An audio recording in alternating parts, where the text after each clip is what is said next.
Hello, friends. This is a podcast to introduce Section 6.5. We're going to be graphing square root and cube root functions. And what you're going to notice is that these are going to look like sideways parabolas and sideways cube graphs that we've already done. Notice here that your vocab radical function, just anything in this form, anything where there's a square root or a cube root, as the case would be, and we should be familiar with what the parent function looks like. And to do that, let's just shoot right over to the calculator and see what these look like. So everyone should be familiar, y equals button, and if I go over here and I hit second and the x squared button, it's going to give me a square root of x. So this is going to be the parent graph for my basic radical square root function. So if I hit zoom 6, there's a picture. Now notice that this graph only starts at 0. Let's make it a little bit prettier. If I hit zoom 5 here, that squares them up. And if I go to my window, I can make this a little bit smaller. Let's go from -4 to 4 by 1s. And let's do the same thing on the y's. -4 to 4. Now I get something that's a little easier to look at. All right. And this starts at 0 because if I have negative values of x, I can't take the square root of a negative number. And notice anything below 0, I get an error. So this square root graph only exists above 0.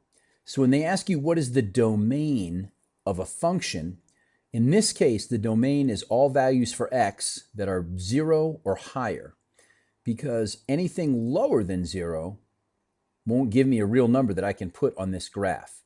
So when you get these domain questions, they're asking you what values of x would work to graph that radical function. So let me hit trace. So this comes up here. And let's chop this in. All right. So what I'm going to do, so by looking at the calculator, the picture in the calculator, I got an idea what this is supposed to look like. By looking at the table, I can see that the point 0, 0 is on here. The point 1, 1 is on here. And the point 42 is on here. And between looking at this picture and plotting those actual points, I can make a pretty nice graph of this function. Additionally, I can say that the domain of this function, I'll just use d for short, is all values for x such that x is greater than or equal to 0. In other words, any place that x is bigger than 0, I'm going to have a value somewhere on this line. All right, so that's the basic strategy for graphing and identifying the domain. And if you look at the examples in the notes and in the book, it'll talk you through doing some of the ones that are more complicated than this. So here are the notes on those more complicated forms. Now notice I got my friends A, H, and K back here, and I'm sure you guys remember all the fun we had earlier in the year doing y equals a times x minus h all squared plus k, and we also have the absolute value ones. So we get the same idea here where h and k are not going to form the vertex of anything, but h moves that parent graph horizontally and k moves it vertically.